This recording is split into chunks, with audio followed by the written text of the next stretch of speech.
Hi, everyone, to another episode of Read and Write with Natasha. Here we have with us Douglas Weissman, who writes stories of friendship, of finding beauty in the grotesque, of finding magic in the mundane. He already published a young adult series and a new adult novel, and they were released by Epic Press in the fall of 2016. So, Douglas, can I call you Doug or do you prefer Douglas? No, Doug is great. Okay, all right. So, hi, Doug. Thank you for joining us. I'm really excited to talk to you today. Um, and so, Doug, you define yourself as an indie author, correct? Is that how you refer to yourself? That is how Okay. I refer to myself. I don't know if it's the correct terminology, but it's the reference I Okay. use. Whatever you prefer. So, Yeah. uh, can you explain to anyone who's listening or watching what is an indie author? Just go back to the basics. What's an indie author? Yeah, well, I originally used it to describe myself because it was someone outside of an agent, somebody outside of kind of the mainstream publishing houses. I work Okay. with I work with really small independent presses, and that is why I call myself an indie author. So I'm not self-publishing, but I'm also not publishing with medium to large publishing houses. So, why did you choose that route? I mean, why would you have a gatekeeper when now KDP is up for grabs? People are making tons of money. You get what most of the royalties have control over thing, and you still don't need an agent. Why are you still going through the gatekeeper, even though it's an indie gatekeeper? Yeah, well, I found the indie gatekeeper a little easier to manage than having to go through the agent and then the publishing house and all of the things that came with. But I chose this route because when I was looking at the option of self publishing, the biggest issue for me is that I don't write books that are generally popular in the self publishing areas. One of the ways to market your books, and you have to do so many things when you're self publishing, right? You have to market them yourselves, you have to edit them yourselves. You have to put them onto the platform yourself. You have to do the spacing yourself. All these things that I wasn't necessarily eager to do or wanting to do, where I can market the book myself. I'm happy to go out there and tell people to buy my book, but I don't necessarily want to have to do the cover art, have to find an editor for myself, have to take those other steps that I wasn't necessarily happy, comfortable, or felt like I had the time to do. So I went towards querying with indie presses, which gave me a lot of creative freedom. And then the distribution is great. So rather than just staying on the ebook platform, I'm in bookstores. I'm in Barnes and Noble. My book is available on Target. And so it enabled me to spread out that opportunity without just getting crowded on Amazon or these ebook platforms. And on top of that, circling back to that idea of I don't write books that work in that space, when I was reviewing, because I did think about doing self publishing, but during the review process, the majority of people who generally do well in that space are ones that are writing series or kind of connective tissue books. And I don't do that. I don't have that. So the one book that I published recently, Life Between Seconds, that was published in November of last year, it's a literary fiction book. It's about family. It has magical realism. It has all these elements that are beautiful that I'm really attached to, but it doesn't necessarily translate to let me sell this book for 99 cents as a promotional offer just to get people in the door so they buy my other books, because I don't really have that many other books out there now that are available on ebook anyway. So it's kind of, it would be a cul-de-sac. I wouldn't really find my way out of it. I see. So, are you married to the indie publishing route, or are you planning, or to experiment with other routes? Is this it for you? You found what you're looking for. I haven't found what I'm looking for, but I found what worked for me for now. I'm happy to Okay. later on possibly jump into the self-publishing route, or even better, jump higher into the, hopefully jump the rungs into the higher publishing sector with the big five or things like that. But it all just varies and depends on what books I produce, what the audience is like, how much creative control I want, and how much support I feel like I'm getting from those who are offering to buy my book. So, what kind of books do you publish? Well, Mostly I publish literary fiction, but it's not strictly literary fiction, right? Literary fiction is that concept that it's always flowery language and there's not much going on plot wise. And although I do like writing that kind of thing in terms of making it about the character, and that is the most important thing, I still like genre elements. For instance, I have a book that's going to be published with an indie publisher early next year, and it's historical fiction. It still has all the elements of literary fiction, which is character driven. We're really focused on who these people are and what they're doing, but it's based in World War II Paris, and it's also focused on a serial killer. So it has all these different elements that make it a lot more compelling than just kind of two people sitting in a room. But it still has these really emotional sentences, the way the relationship between characters is at the forefront, even if there's a war going on in the background. It's not about who wins the war, it's about how these two people make it out of that war alive, or if. Hmm. I see. So, is that what you do for a living? Like, is that your full-time job, or do you have other things going on?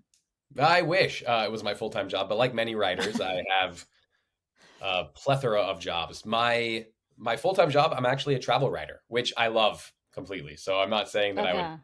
want to give that up. What I would love to be able to do is make it more of a balance between the two, as opposed to heavy on one and then the other one when I make the time for it. So, are you like a freelance travel writer, or like you work with one organization? Just I curious. work for one organization mostly. I do publish some freelance articles now and again, which is a great opportunity to get my name out there, to explore the different aspects of travel writing and my voice, but mainly I'm with one specific company. Okay. And how does traveling affect your writing? I'm sure you have lots of inspiration from traveling. Oh, yeah. If you can tell us a bit something that inspired you from traveling. Yeah, well, traveling is, I think, the biggest, or at least one of the biggest inspirations I have in my writing, because every time I go to a new place, I learn a new story. I meet with people and learn their stories. Beyond that, I learn to look at the world in a new way, and that's not available to me if I was kind of stuck in my bubble back at home. I I mean, no matter what somebody might think, no matter what I think, right? I have an accent when I'm outside of my home. I have a different culture to people outside of my family or outside of my community.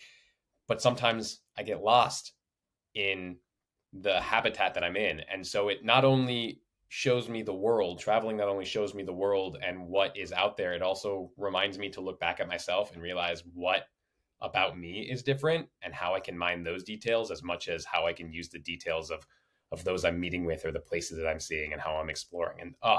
And the sensory details, the smell of the food, the smell of the landscape. Like these are the things that really connect me to a space. And then I kind of take that experience and put it back into my writing. Hmm.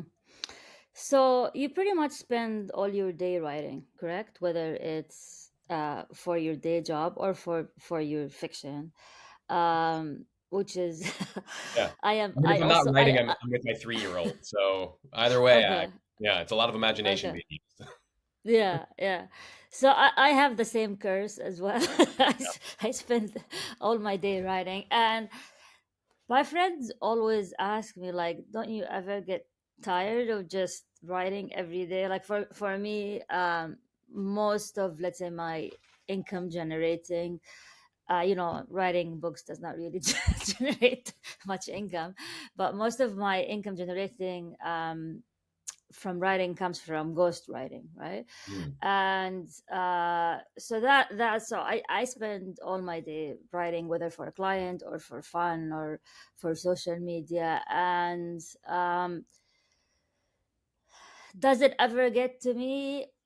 Not really. Like, do I ever look at the pages like I can't write anymore? No. I mean, I think I would never stop writing. What about you?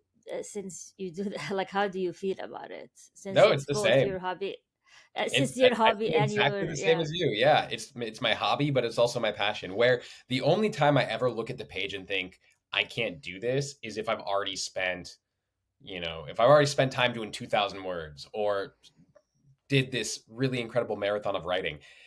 I write all day for work. I write at night for fun. And there's this when I don't write, I feel anxious or I feel angry because I just have this creativity that I just need to get out. On my days off, when I get the few and far between, not just with work, but also, when I get a day where I'm like, okay, family, I'm taking some time for myself. What do? I go to a bookstore and I look at books and I sit in a cafe and I read and write. And that's what makes me Yeah. happy. That's where I want to spend my time. Or I'm just in a cafe reading and writing. My favorite thing to do is just sit in a cafe with a thing of tea and a really delicious pastry and just write. Like that's what I love to do. So if I wasn't doing it all day, every day for work, you would still find me doing the same thing because I Yeah. had the ability to do it, the freedom to just sit in a cafe and write, as opposed to kind of being forced to sit at my desk and write. Yeah, for me, like on my birthday, it's a tradition. I go to Bars and Noble. And all the family comes with me. That's like their gift to me, and I go like on a buying binge. Yeah, yeah, That's same. what I do. Well, the difference Uh, for me is that I go alone instead of with my family. My family knows, like, okay, he needs time because I will literally look at every single book on the uh, shelf and go through and read the spine and whatever. But so they know. Let's just give him his time. He's going to be here a while. so, what kind of books do you read? I'm not assuming. I'm pretty sure you read a lot. So, what kind of books do you enjoy? Oh, all kinds. I mean, it's hard to say specifically because I know that I've migrated from one type to another type over the years, and I don't expect that to change. I still love literary fiction, but I also know that the literary fiction I'm mostly drawn to have some sort of whimsical element to it. Mm-hmm. It doesn't mean lighthearted, but it does mean something a little quirky. Like for instance, one of my favorite novels, A History of Love by Nicole Krauss, it's about a Holocaust survivor and this kind of little known book called A History of Love, but it also has a character named Bird because it's a little boy who's constantly trying to fly out a window. And it's like these little Mm, elements that just have this sense of kind of magic to them, even without being magical. I'm always drawn okay. to. I do love Okay. fantasy. I do Okay. love sci-fi. I love romance. Like one of the series that I got really into lately is called the Bromance Book Club. That's all about these well-to-do, affluent, established men in I think it's Nashville, Tennessee, but they all Okay. read romance novels because it helps them understand women and it helps them better in their relationships and all that. And I just thought it was such a great concept and it's so much fun. So it's all these elements. I read thriller. I But read. does that exist in real life? This sounds like science fiction. Oh Men right, yeah. reading I romance, mean, I don't know if it exists, men but it would be reading fun. I romance would I novels. would 100% join a men's only romance reading book club as like the safe space to talk about your feelings. I am one of those guys who would absolutely join that. Okay. Okay, that's good. Yeah, I just But read yeah. all around. I love all kinds of books, and it's whatever grabs my attention. And I know certain elements that do tend to grab my attention more than others, but they all feed into my writing, and they all help me explore different ways and different reasons to write. I the YA series that I wrote was a dystopian series. The new adult book that I wrote was a college age exploration of self. Then Life Between Seconds, which recently came out, is a found family novel about travel, but also what do you do to escape or deal with your traumas. And then again, the one that comes out next year that I wrote is a historical tale of World War II Paris with serial killers. So it's you just kind of Mhm. there's so much out there that I find inspiration from. It's hard to only well, not only is it hard, but I shouldn't have to just like lean into one genre, right? I can explore, especially now there's so much cross pollination between genres. It's for me, it's so much fun. So how did you all of them with the same publisher? The YA and the new adult were all the same publisher. I was hired to write, so I got contracted to write the series. So instead of me having the idea and going to a publisher with my completed books, a publisher was looking for writers to fulfill the ideas that they had. And I happened to Ah. get in touch with them. And, How how did they find you? How did they find you? yeah, I was in an MFA program at the University Okay. of San Francisco, and the Mm. program administration put out an email saying, "Oh, we have contacts with this company. They're looking for writers." And I just finished maybe 2 or 3 months beforehand, and I was trying to actually no, I probably about 6 months beforehand because I spent time. I finished my program, then I traveled around Africa for 5 months, and then I came back and got this contracted position. So it was about 6 months after I finished my program. And I was trying to shift towards being a full time writer at that point, and was able to do that. It was real quick turnaround though. I look at those books as a great learning experience, but whenever somebody says, "Oh, what books of yours should I buy?" or "What's your proudest book?" or whatever, I talk about Life Between Seconds because that book took me 11 years to write and publish when Oh wow. the YA series I finished in 14 months. The all 6 books, 14 months. It was the first month was writing it, and then I had 2 weeks to get it to an editor. They came back with notes, and then I had to revise according to the notes and then send it back for a final draft. Like that's how quick every single book was. So it wasn't. It's not necessarily, I think, the best, but it was definitely the best learning experience that I had. Mm. So your first book, your first novel, why was it? Why did it take you 14 years? I was 11 years, but it took me 11 years, yeah. yeah, it took me that long because I was at first writing the whole thing. So it was, I say 11 years from the moment I wrote the first chapter until it was actually published. So it was 8 years from that I wrote the first chapter, finished it, revised it, queried, revised again, revised again, queried again, nothing, just no bites. I had a few interested parties, but then we parted ways because they just didn't have the same vision and I wasn't ready to give that vision up, my vision up. And then finally I went to an indie press. They picked it up, and then it was 3 years from when they picked it up until publishing. Mm. Wow. So what are you working on now? Right now I have two different things that I'm working on, but with them I'm hoping to get a little more publicity along the lines, right? So I'm kind of holding on to them with the feeling that this next book's going to be a little larger than my previous book in terms of popularity. Okay. But I'm working on a YA book that's a mix of The Breakfast Club and um, The Great British Bake Off. And I'm also working Mm. on another World War II based novel. And it's essentially the the serial killer novel. I have kind of a loosely based trilogy in which the characters within are connected, so it would be connected to that little world that I've created. Okay. And how did you find your publisher? How was the process?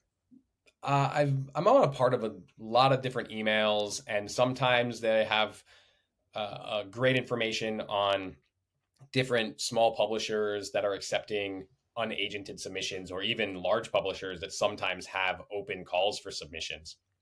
And so with Yeah. History of Press, which is who the larger umbrella company that published Life Between Seconds under their Addison Highsmith label, which is generally more historical, more literary fiction, I learned that they had an open call unagented.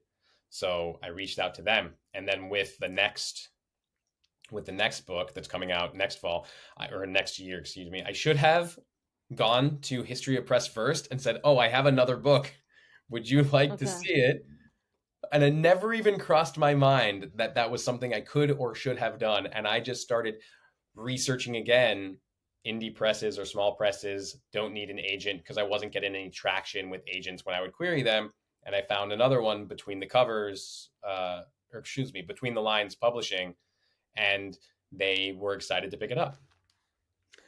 So do you write every day? Technically. I write every day. But what's what's your sweet spot? I well, heard you say at night or yeah, so at night, my sweet spot is at night for 10 to 20 minutes, and that's it. So it would be 5 to 6 nights a week, oh 10 to 20 minutes. And it's something that I started during the pandemic. I was with a friend and she was doing a writing salon. And just at the beginning, to try and kind of rid the whole group of their inner critic, they would only do 10-minute writes, which doesn't give you enough time to sit there and worry about what you're writing or why you're writing or where it's going. And she said, "Hey, you want to work together on this too, so she could get more writing time." And I was like, "Great," because I don't have the mental capacity to do the hours and hours of writing that I was used to doing. Especially, I was doing like 6 freelance jobs because I wasn't a travel writer during the pandemic because nobody needed a travel writer during the pandemic. So true. I, Yeah, I grabbed all these different freelance jobs so I could pay my bills and I could support my family. So at the end of the yeah, day, 8 o'clock at night, my brain is just melted out of my ears. My yeah, daughter's finally asleep. I got, maybe 10 to 20 minutes of concentration left in me. And that was yeah. how I wrote the entirety of my novel of Girl in the Ashes, which is the World War II novel coming out next year. It was 10 to 20 minute sprints, 6 days a week or six Oh, nights a week, I I should love say. it. Yeah. So I'm that's gonna steal. I'm gonna steal do it. this. Do it. This It is works. It seriously, it works. okay. And that's my sweet spot. So I'm not going to say that I am as consistent now because I still have a whole bunch of writing projects and then editing the Yeah. new book and all these things. So it's not as consistent as what it was, but still, I would say 3 to 4 nights a week, 10 to 20 minutes. I'm doing the creative writing at night. Huh. Uh, do you still hope to one day be picked by a traditional publisher? Do you Yep. still want to go through the query process, or you're done with that? Because No, I it's still really go with grueling. it. It's You still. grueling. It is Oh my grueling, God! and it's not my Why? favorite. Why do you want to torture yourself like that? Honestly, it's the Yeah. distribution, and that's the biggest thing. Uh, It's so much harder as an indie publisher or a self-publisher to get your books into bookstores. And if your book's not in a bookstore, it's so much harder for your book to be found. mm, Especially now with AI and people flooding KDP with all these really terrible, awfully written books by AI because they think they're going to make a quick buck on it, and some of them might. Sure, but that means that the book that you have that you're trying to hold true to your heart and you're trying to get out to the world because you have this story you want to share so desperately is getting buried under this other crap. Like, I'll be honest, I'm not saying that AI is awful in its being. I'm saying that people who just use AI without any of the editing, without any of the storytelling capabilities, like if you actually read it, these are not good stories that AI is putting out that people are cutting and pasting into these mm, self-published books and then just putting it online so they think they can make an extra $1 million, which is what's the story being sold to them by all those people saying this is how you can life hack your yeah. fortune.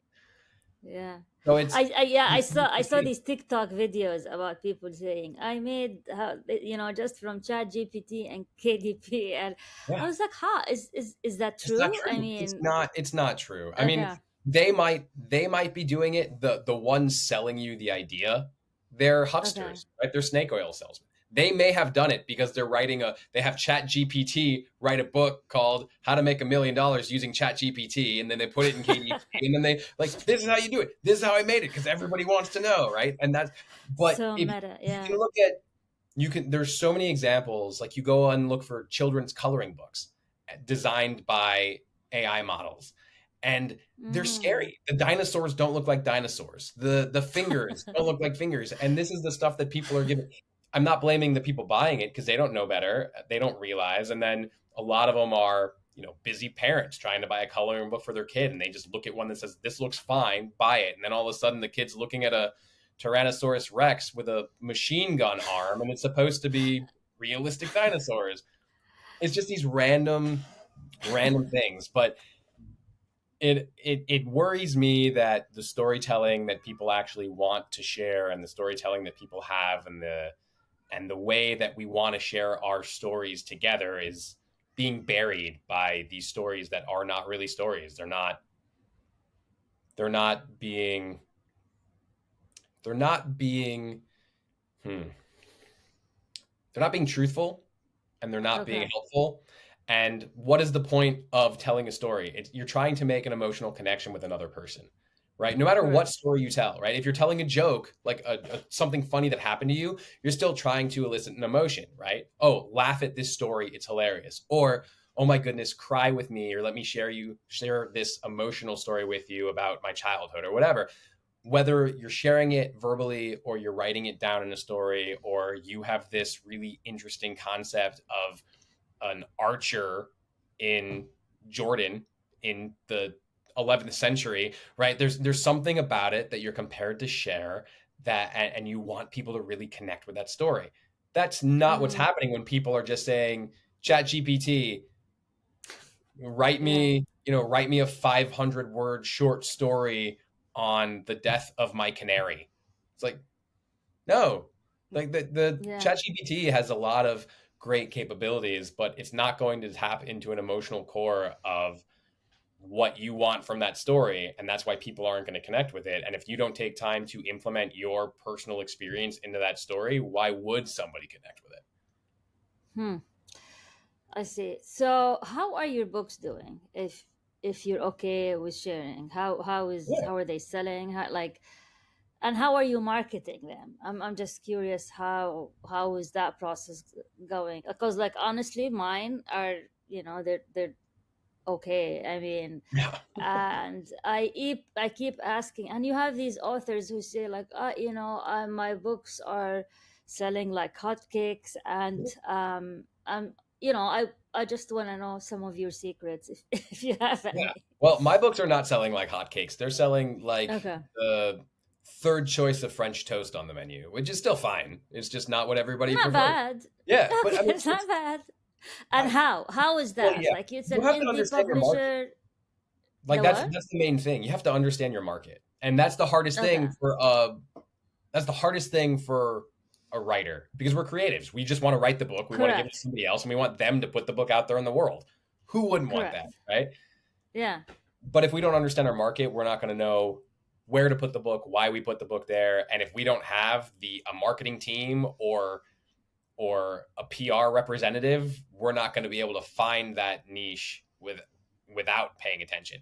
My niche, literary fiction, again, it's not the type of book that's going to do well on KDP on Amazon in an ebook form because it's not what people really look for. They look for romance in like the best-selling genres in those spaces, romance, fantasy. Fantasy, yeah.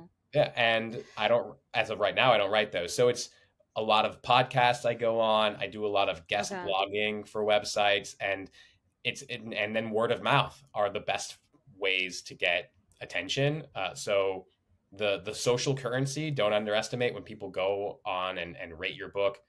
Amazon has a thing. I think it's 25 reviews of your book, actually written reviews, not just star ratings, but 25 written reviews, and it bumps you up to placement in that people also buy section. And then if you have 50 Uh, reviews, you actually get placed in a newsletter. So you just got to try and push to get those written reviews, Barnes and Noble written reviews, Target written reviews, especially Amazon written reviews. And it depends on how much money you have to market, because also doing a Booksy sale of like the 99 cent, or not Booksy, what's it called? Ooh, I can't remember what to call it. Sorry, but there's the 99 cent sale on one of the big marketing. Yeah, BookBub, BookBub. Yeah, yeah. that's the So one. what do they do, BookBub? You pay them and then they do the sale for you, correct? They And they do. market Yeah, it. so you just have to make sure that the price is down at 99 cents for a certain amount of time, and then they send out the promo to thousands of people, on tens of thousands of people, if not hundreds of thousands, on their email list. You just have to have the money for it. And that's the biggest problem for indie or self-published authors. We generally don't have big budgets for our marketing and PR efforts. Otherwise, we would probably be able to get more sales. I was lucky enough that my first printing was sold out, but I don't think it has How? anything to do with, well, that's the thing. I don't think it's anything to do with my marketing efforts. I think they just didn't print that many first Okay. printings because it's an indie press. So I'm pretty sure that had everything to do with it. But again, what is your metric for success, right? Do you want to sell 1 million copies? Like, great, who doesn't? But is that realistic in what you're publishing, or do you want to sell 5,000 copies? And let's be real. Let's be real. In the publishing world, at least in the traditional publishing world, selling 5,000 copies of your book is a success. Selling 10,000 copies of your book is what gets you on the New York Times bestseller list. Mm. So, Okay. like, So, that's but perspective, I think.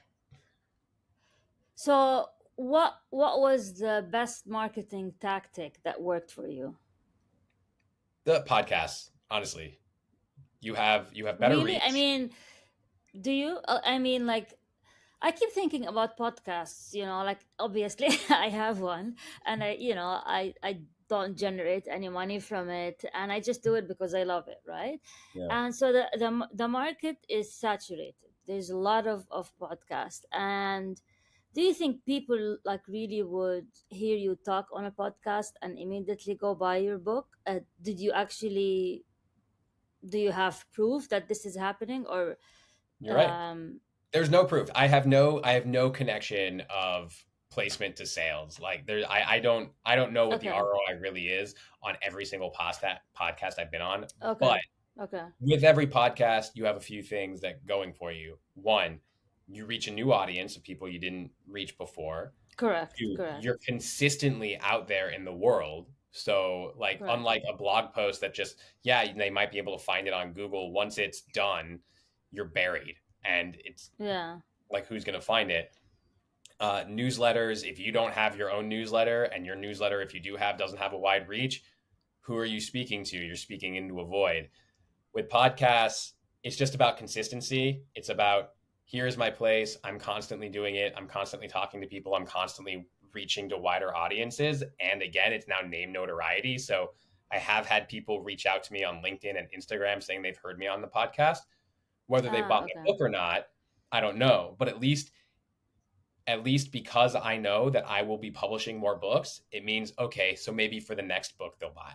And that's also what it comes down to. It's the same concept of that 99 cent Amazon ebook ploy, right? Where I'm going to sell you my 99 cent book so you buy the next book at full price.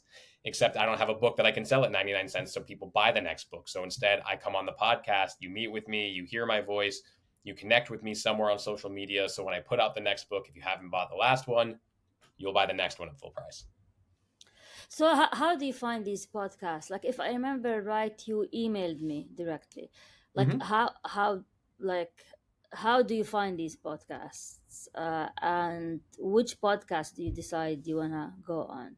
I mean, the reason I'm asking is because many authors are might be listening to this, so I want them to get the tips and tricks of how to get on podcasts. Absolutely. There's a few different places like Podmatch, Be the Guest, these certain things that are that have just a whole bunch of podcast lists on them. And you might have to pay $20 or $15, however the Mm. price may be per month, so you can be part of it. But it's a duality. You have those who have podcasts that are constantly looking for guests, and you have those that want to be guests on podcasts. And it's easy to reach out. You can just type in the theme or the type of podcast you're looking for, sports, writing, creativity, those types of things. It'll give you a list, and then you can reach out to people directly or see if they are having calls for guests. I did that for a bit. I would go through, I mean, this is all legwork though. And that's the thing about marketing. If you don't have your own marketing person, if you don't have your own PR person, you have to put in the time. Otherwise, you're not going to get the return. So I put in the time to check out these websites. I put in the time to go through, iTunes and look at different sites, or excuse me, look at different shows that are on there, podcasts that are on there. And then I would go think, okay, here are writing podcasts that I want to be on. Here are publishing podcasts that I want to reach out to. Here are podcasts that are in the specific niche that my story contains that I want to reach out to, such as trauma, such as found families, such as these more therapeutic Mm. areas that I could speak to because of the book. And therefore, it's not necessarily about writing or publishing specifically or creativity, but it still speaks to the heart of my story. And therefore, I could get an even wider audience because it's not falsely correlated. It actually speaks to the issues that a lot of people listening to that podcast would be interested in. Hmm. You also mentioned reviews. So, how do you get these reviews? How do you chase the reviews? Do you like email your friends, please, please, mom, write me a review? Like, what? Oh, How do you get? How do you get these reviews? oh, Yeah. you say it as a joke, but no, you absolutely should be asking the people you know to write you reviews. And I did every one of the ways I Okay. did it. I know, people would tell me they bought my book, right? Friends would tell me they bought my book. Yeah. So then I'd be like, great. I'd wait a week or two, and then I'd be like, hey, I know you bought my book. Can you please leave me a review on Amazon? And that, of course, they'd say yes. But then I'd also find people that I could share reviews with, right? So, or review swap. So they'd give me their book, I'd Uh, read, and then they'd read my book, and then I would leave a review on theirs after I read their book, and they would leave a review on mine after they read my book. So that was a great opportunity because if you're falsely leaving reviews, it's going to bite you in the butt because Amazon will take yeah. down any Amazon will review. take down. Yeah. Yeah. Yeah, and so you want reviews to be quality. Granted, they don't all have to be quality. Not every reviewer is quality. Some people do write, "This was a great book." Some people do write just, "I loved it," right? But mostly people Yeah. will write, "Why?" And there are companies out there that you can pay Yeah. because of their reach, right? And it sounds hard. And again, it all comes down to how much money you have in your budget for marketing. But when you're sitting there struggling for reviews and it's social currency and it also bump you up in the algorithm so more people see your book on whatever platform you're putting your book on, you want to try and invest and make sure. And so there are companies that legitimately have reviewers, and so you're paying the company because of their reach and their connection to people that you don't know and can't get to, right? So they'll have, say, 10,000 people on their mailing list. You pay them $100. They guarantee you 6 reviews, right? All you have to do is tell Hmm. them the niche and what your book is about. And out of those thousands of people, whoever responds first is going to get the ebook, right? So you're not spending money sending them the book. You're just sending them the e-copy, the draft. And the people will have about a month to read it, and then they'll pop on Amazon and leave you the review. And Hmm. you're guaranteed a certain number of reviews, otherwise you get your money back. But they're all legitimate reviews, and I've had some great reviews that way. And some of those reviews literally made me cry because I was so happy that people had that experience when reading my story. And then I need to continue and try to get to that 50 or 100 mark because then it will show even better on whatever platform it's on. Can you give? Can you drop some names if that's okay, so that people will find out Oh, about on these? what companies Yeah. to use. To be Yeah. honest with you, I can't, only because I don't know them. Like Ah. that's Okay. the only You reason don't. why. You don't remember Yeah, I don't the remember them by companies. heart. Okay. They were not people that I knew or companies that I knew of ahead of time. I researched and found them after the fact, and it's been a while since it's been 4 or 5 months since I worked with Yeah. them. So Because it's yeah, just I had good luck with good outcome with Buzzsprout. Was it Buzzsprout? Yeah. Or Booksprout, I think. yeah. You That's know, what I'm companies gonna like write that this. one down I so I think I can. think it's called Booksprout, or either Yeah. Buzzsprout or Booksprout. I can't remember, but one of those. Yeah, I tried I think a bunch, but I think that Hmm. was my Looks like favorite Book one. Sprout. Booksprout, yeah, Yeah. Booksprout. So what about social media? Do you How active are you, or is it even worth it to be active? Because I noticed, people, you would say, "Hi, I'm announcing, says Douglas ran out of storage." Oh, sorry. What should I do?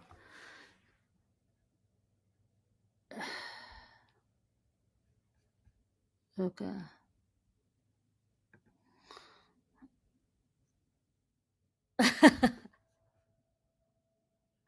I don't know. It's okay. It's still recording, no? Okay. It says, I think, restart. Huh? That's what. But mine is still, the recording's still going on. Ah, so it's probably recording me only. Ah, okay. So shall we let him in? Okay. Yeah. 'Cause- Okay, I see you. I see you. Can you? Yeah, all right. All right.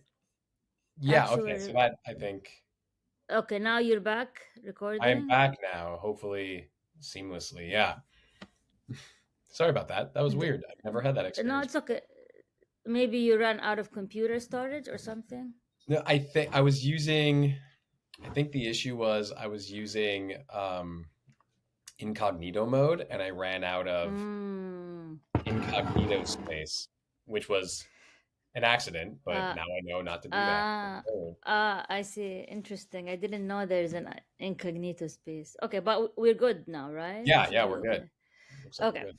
So, yeah. So, okay. So, I was asking you about social media, which Yeah. is how much time do you spend? Is it even worth it? Like for me, I noticed many people would like your comment, like you say, announcement. I'm running my, my book for 99 cents. And like people would like, retweet, congrats, da, da, da, and nobody would buy, right? Yeah. So you realize like likes and retweets, they don't actually pay your bills. So But boy, if they what? did, wouldn't that be amazing? It's like what? Yeah, I mean, it's and sometimes people who don't comment or don't say anything are actually the ones who would quietly support you Yeah. and buy your book. So, what has been your experience with social media, and where do you spend your time if you use social media? And where is where do you find you're actually getting engagement and connecting with your audience? Yeah, Where well, is your engagement place? versus connecting with my audience, I feel are two different things. I'm very active on Okay, LinkedIn as a writer, as a okay, storyteller, but does it mean okay, people are buying my book? No, because people are generally on LinkedIn not to look at fiction, but to learn something or to share information and news. And that's why I like LinkedIn. I feel like I learn something every time I'm on there. But okay. is it going towards book sales? Probably not. No, I'm on okay. Instagram, and on Instagram, I'm reading every single chapter of my book. So every day, 5 days a week, I Ah. post. I post one page, one post of me reading. But is it garnering me a following? Are people paying attention? I don't really know. On Facebook, I've just been on Facebook since what 2006, I think. So I'm just there because I've been there, and I started Okay. using it more actively when I was about to publish, knowing that everybody says you have to have social. For me, I'm not a big social media person anyway, but I post. But is it actively getting me anything extra? I honestly have no idea. So do people reach out to you and tell you like, "Oh, I liked your book. I bought your book," all of that, or social medias, So I mean, sometimes people have reached out to me and said, "Oh, I heard you on this podcast." Yeah, People have, yeah. but That fewer. it's interesting. Yeah, Yeah, that's for me. Yeah, it's yeah, it's interesting to see that maybe social media is that like there's a lot of noise and it's hard to pinpoint our audience, but people who actually invest in listening to a podcast are your actual audience instead of those just like and yeah. retweet and leave. Well, there's so many different audiences, and this is so. I'm a travel writer, but my travel writing is also based a lot around marketing and like what articles do we write based upon what our audience is and how do you find your audience. And I'm lucky enough to be able to take that education and put it towards my uh, book marketing. But when it's okay. talking about social, like that question is, who's your audience? But how do you reach your audience, but beyond who you already are connected with, right? Like Mm. Facebook, I've had 1,200 connections or something, give or take, since like 2008. And how would I grow that? How do I know? They're people that I've actually met, most of them, and I met when I was traveling, or I went to school with them, or worked with them, or etc.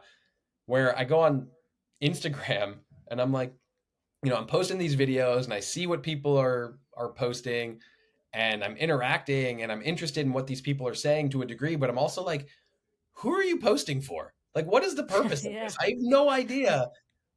But yeah. then I have to, and that's what I have to consider. Well, what am I posting for? Who am I posting it for? And how do I think I'm actually going to both reach them and engage with them. Because just throwing something up into the void, there's so much noise. And we know for a fact, at least in terms of LinkedIn, and it translates pretty decently to other platforms. But I use LinkedIn just because it's where I am mostly. But there's, 100, what is it? Is it tens of million or like 100 million people on LinkedIn? Something, maybe 70 million. I don't know. It's a big number, but only 1% of people on the platform actually post things. And then of that 1%, only 1% actually engage with people who post things, right? So everybody's scrolling through. They might not even press a like button. They might just see your post and be like, oh, that's interesting, and keep going. But they Mm. won't even press like. They won't even make a comment. And it's the same thing Yeah. and I have to tell my wife this because my wife is really active on Instagram and she has her own business thing going on that she posts on Instagram Ah. all the time. And she gets upset when people aren't engaging with it. I'm like, yeah, but how often are you on there where you'll see something you like and you won't even press the heart button, right? You're like, Correct. oh, that's Yeah. interesting, and then keep scrolling. And that's what the majority of people do. So you're lucky if you can put something out there that's engaging enough for somebody to actually want to respond to, let alone like actually say like, oh wow, this was great, or this looks beautiful, or thank you so much for sharing, or I loved your book. Right? Hmm. So, do you have a newsletter?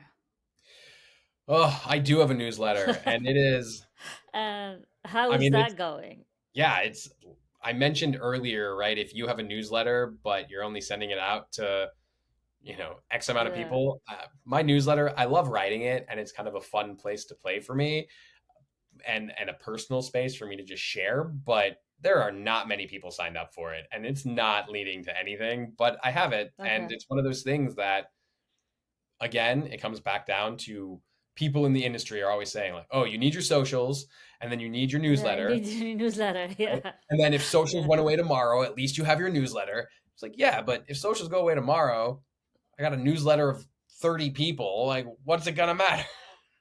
Yeah. Yeah. Huh. That's funny. Yeah, I'm just thinking of, how we make it as as an indie authors, but yeah, it's Yeah. it's I mean, it's working, but yeah. Yeah, it's not I like selling. the idea of like shopping for podcasts, I guess. Yeah. How many podcasts do you go on? How Oh, often? yeah. So I have two this week, this one and another one tomorrow. And I admit that I've taken a bit of a break from being on podcasts. So the last month I've only been on three, but at the beginning of the year, from January to about April, I was on like 40 podcasts. Oh wow. Yeah. Well, I guess maybe Uh, December to April, I was on 40 podcasts. And then in May, I had a couple that were booked from like months earlier. And then yeah, and then I just kind of, it's one of those things where it's an investment in the future, right? Normally the podcasts aren't like, let me research you and then I'll be booked on a podcast for next week. Usually it's 3 weeks to a month down the line yeah. after the initial greeting, and figuring out schedules and things. So I mean, we were in the books for a while now, so it's nice to finally be able Yeah, to. it's my mistake. Well, for me, it's I get a lot of requests, I'm and sure. I'm booked all the way until the end of the year, and then life happens, right? Yeah, Kids get one kid gets sick. I have to reschedule. I have to push this. Sometimes I get double booked, or like, oh my god, what happened? So yeah. it's a lot of juggling, but yeah. And what like any favorite podcasts that you think all authors should go on, and besides mine, of course. No, Okay. besides yours, the funny thing is I don't No. necessarily have a Uh, great yeah. podcast for writers. This is a great one for writers, but for Thank me, you. it's You're more. very kind. It's Okay. more podcasts Okay. for readers, right? And I'm a big proponent. I'm not one of those Ah, people who okay. say you have to write every day. As we learned, I don't write every day Okay. for my fiction, Okay. but I do feel that you should be reading a lot, and I know that that's Yeah. also something not a lot of people necessarily believe in, right? I know writers that when they start writing their stories or their books, they won't read anything because they don't want it to influence uh, how they write. Where I'm the opposite. If I'm going to write me something, too. I will Yeah, I dive into like everything I could think of that's somewhat yeah, related, right? So a World War II yeah. novel, if I'm writing it, I'm going to read as many World War II novels as I can in the timeline. But the my one of my favorite book podcasts is uh oh my goodness. And now, of course, now that I'm trying to think and share with you, I can't think of the name. But oh, it's called All the Books. All the Books. It's a All the book books. riot. Okay.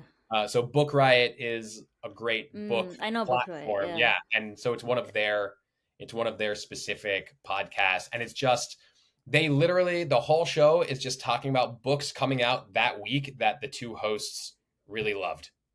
That's it. That's the whole point of the. Ah, But it keeps my TBR list really really long. It and a lot of things will be like, oh, that does sound interesting, and I'll put it on my notes to be like, all right, remember this. So when I do reach a point in my reading where I'm like, oh, I forget what I want to read next. Maybe I have a slump, and I can go in that list, and I'll be like, ooh, they recommended this, right up my alley.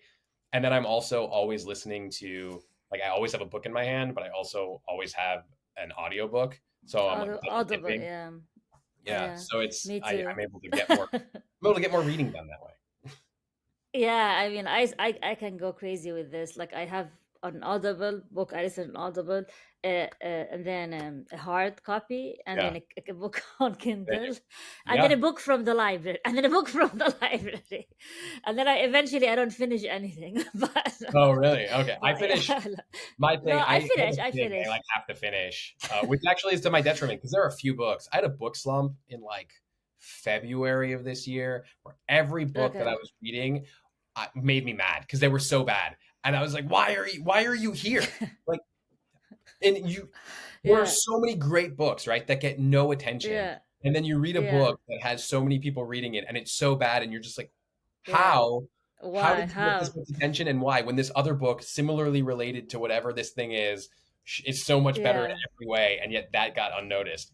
It's Ah, it's the business. it It's is. that the the big five or the big four now. They're and I noticed some like bestsellers, and I read this book and like you find basic no-nos in the book. For example, using the same word over and over and over again. Like, I remember this character who like threw up 5 times. I mean, Oh, how many times do you have to say, like, okay, every chapter she throws up? Come on, yeah. like maybe she can throw up once when she was nervous, but like Yeah. she's throwing up all the time. Oh, yeah. Or yeah, and it's like, all these quirks sometimes that like any good editor would notice them, and then like this being published by the big five, and they just let it slide. But yeah, but That's you. this Nope, it you is nailed it. it is what it is. It is. We always hope for better, and that's all we can do. But that's why there's so many books that I just started the thing. Like I just learned the term DNF. I think Yeah, maybe did not 4 months finish. ago. Yeah, Yeah, I yeah, just learned, did and I not was like, okay, finish. so if Yeah. other people feel comfortable doing this, then I feel more comfortable not finishing this book. And it changed the way I read. There was also this one post I saw somebody. This was an educational post for me, but it was basically you Okay. take your age. Um, I think it's you take your age and double it. No, you just take your age, and that's how many pages of the book you should be into before it grabs um your attention, right? So I'm 37. If the book hasn't grabbed my attention by 37 pages, I'm you're out. done. Yeah, Okay. there we I go. usually give it like until 50. I'm not 50 yet, but I usually like that's for me the cup, Well, so what you do the is cup maybe one. even half it, right? So it's like, oh, Yeah. if my age halved, even Ah, better. okay. So Okay. it's like, yeah, so 16 and a not 16, 18 and a half pages. I write. I'm not a Okay. math person, right? I'm a writer. So, Yeah, exactly. Yeah, it's fun. But anyway, this been wonderful, Doug. Do you have any final comments before we conclude? Besides the point that my podcast is the best podcast you've ever been well, on, wait, but are there any points to that? I don't think I should make any other points. That's the best point I could possibly. exactly, that is the best. Yeah. No, but do you have any like about marketing, indie publishing, getting reviews, getting on a podcast, all the important information that we discussed for you as an indie author? Yeah, I mean, I will say to people, don't jump to self-publishing immediately. And it's fine if you want to self-publish Mm, for whatever reason you want to self-publish. And I have no qualms against that. My The reason why I say don't jump to self-publishing immediately is really geared to those people who want to publish traditionally and then are not finding the avenue and then just self publish. The reason I say don't self publish immediately is because I cannot tell you how much better my book became because it was rejected a certain amount of times. Because every time it was rejected, whether by an agent or a publisher, I went back and found things that weren't working and I mm, fixed them. And if you just go, well, they're not getting it, and now I'm going to jump directly to self publishing, you might miss the opportunities to make your book better. mm. Okay, That's I it. And see. again, Yeah, it's not yeah. anything against self publishing. It's really just about making sure that when you go to publish in whatever medium you do, traditionally, self publish, indie press, that your book is the best that it can be because you gave it the time that it needed, as opposed to you trying to force it out on, Mm, a shortened timeline just because you want it to be there. yeah, it's true. Well, this been wonderful. And where can people find your books, Dog? On Amazon and bookstores? Yeah. You So Amazon, you can find all of the books, but Barnes and Noble, Target, Amazon, your indie publisher, bookshop.org. Then you can find Life Between Seconds. That's my latest novel starting next. Uh, I don't actually know what the official release date is of my next book, but that should be early next year. And again, it will be on all the platforms. All the local bookstores will be able to get it. And again, comes back down to me wanting good distribution. So that's why I went with these publishing houses when I did. You can also find me Instagram, LinkedIn, super active on LinkedIn, Douglas Weissman on all these platforms. Luckily, my name not super common, so you can find me easily. And also douglasweissman.com if you want to check out my website, and you can reach me directly there too. Huh? And your website, yeah. And so they can go to your website. Can they buy books from your website directly, or No, does it it take them it links to? out. Yeah, it links out to another platform, but Okay, so you can go. But okay, if you but want to, go right ahead. I'm happy to send you elsewhere to buy the books as long as you're interested. okay, And and if you do buy the yeah, book, because leave a review. I've seen a trend where authors like sometimes just sell it directly on some of Yeah, their books, at least on their website, and they even skip Amazon, which is which is great. something we can talk about in in Yeah, another well, podcast. I Yeah. had it directly. Originally, I had it directly linked to my publishing house because Ah. because if you publish with a publishing house, you will get a larger cut of the royalty if people buy directly Mm, from the publishing house. But people correct. don't Yeah. necessarily buy from the publishing house because they want the free shipping from Amazon. So, Correct. Yeah. Amazon. yeah, You can't compete with Amazon. right? As hard as you try. But all right, Doc. Well, this been amazing. Please let's stay in touch. And Yeah. for anyone who's listening or watching, thank you for staying with us. And until we meet again, thank you.